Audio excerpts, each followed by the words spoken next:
I always try to be flexible in terms of material used, painting styles, classroom setup, etc. I'll give you an example.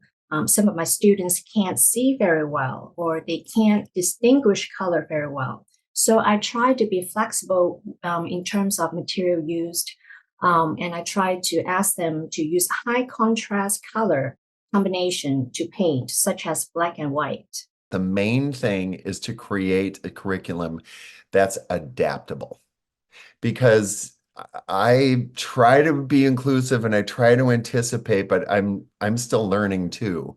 And so some of my inclusive ideas have had to adapt when I've been faced with reality. I think it helps to have a healthy dose of grace and to be transparent, to be willing to show up as a fellow lifelong learner along with my students. I want to make sure, first of all, that there's adequate space for everyone to move around the room safely, that there's a comfortable seating for everyone and lighting, and that the tools and the materials we're using are adaptable to individuals' fine motor abilities. And then if there's people that don't speak English or Spanish, which are the two languages that I speak, then I try to ensure that there would be somebody to interpret for them.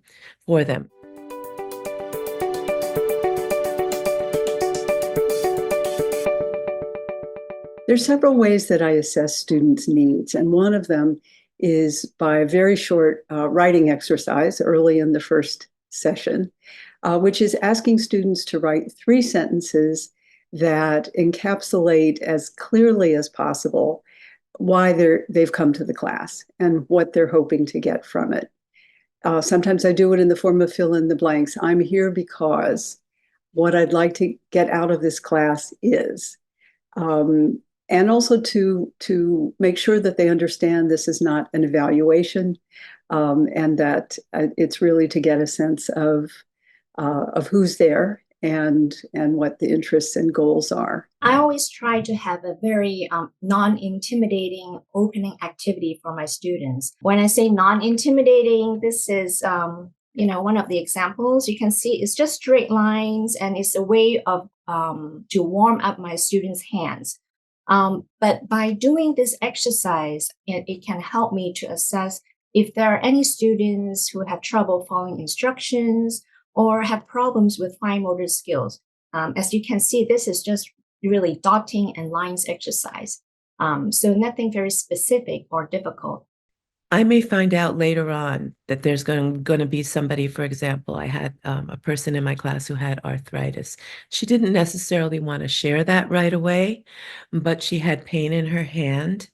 And she said to me she was having a hard time drawing because her hand hurt. And so I adapted her pencil to make a thick holder so that she could put her fingers around it with less pain. I have a conversation about safe space. And I find that the culminating event is a great teaching tool for this. We're going to tell our stories in 7 weeks.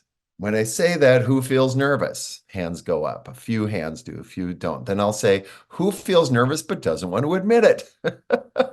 And then we talk about what is nervousness? Well, I'm afraid I'll be judged. I'm afraid I'll make a mistake. I'll get laughed at. I'll be less than. I won't feel like I belong. These are classic responses. And so then we talk about what can we do for each other to help each other grow through that. And we talk about what active listening is.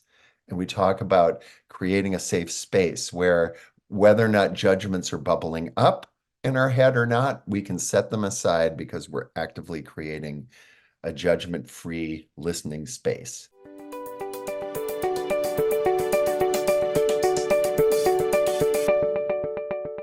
Usually what I have people do is send their work to me by email. In the next section, I share it. If I find that somebody is not speaking up and not sharing their work, then I'll reach out to them and ask them if the class is meeting their expectations or if there's anything I can do to make it better for them. I've also had people call in to a class because they didn't have the computer set up, but they wanted to follow the lesson. So if I know that they can't see what's going on the screen, then I'll adapt by describing what's going on. There's certain things where I pair people off when we're live that I could do that in breakout rooms, but then I don't get to watch. And that's an assessment thing for me. So that's an example where I just don't even try to do that. I just might talk to them about, I usually play this game when we're live and here's what we do. And why don't we just all practice that with me talking and you listening? I do my best to adapt it. And if I'm still learning about the adaptation, again, I'll be transparent. I say, I'm still adjusting this thing from my live teaching, and I'm still trying to get the hang of it on Zoom. Let's try this, and then maybe you can tell me afterwards if it worked for you. I again, when in doubt, just be transparent. One particular student had both a very, very soft speaking voice, which made it difficult for other writers in the class who had some degree of hearing impairment to hear her. At times, I asked her, is it all right with you if I echo what you're saying so everyone can hear you? And that was all right with her, and actually created a really nice sort of rhythm where she spoke, I echoed, and it not only made it more accessible for students, but it was a kind of just an alternative way of sharing the work.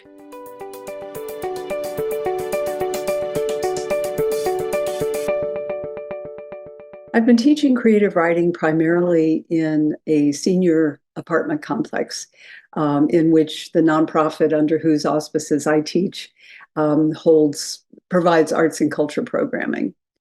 And at this property, there is a program director, and I've worked with several of them over these last several years. But it's very important to establish a good relationship with that person, someone who is really supportive of the class, who I share information with about what's going on in the class, to really try to cultivate a rapport with that person so they're on our team and will do what they can to support the class. And I also really try to instill enthusiasm in the program director and the property manager who's in the building when we do a culminating event, so that everyone who's connected with this property and this program feels some investment in the creative writing program and wants to support it. I'm just thinking of this one center that I worked in where they offered programs for youth in the center, although they had what they called a senior center, but they did not offer any art class.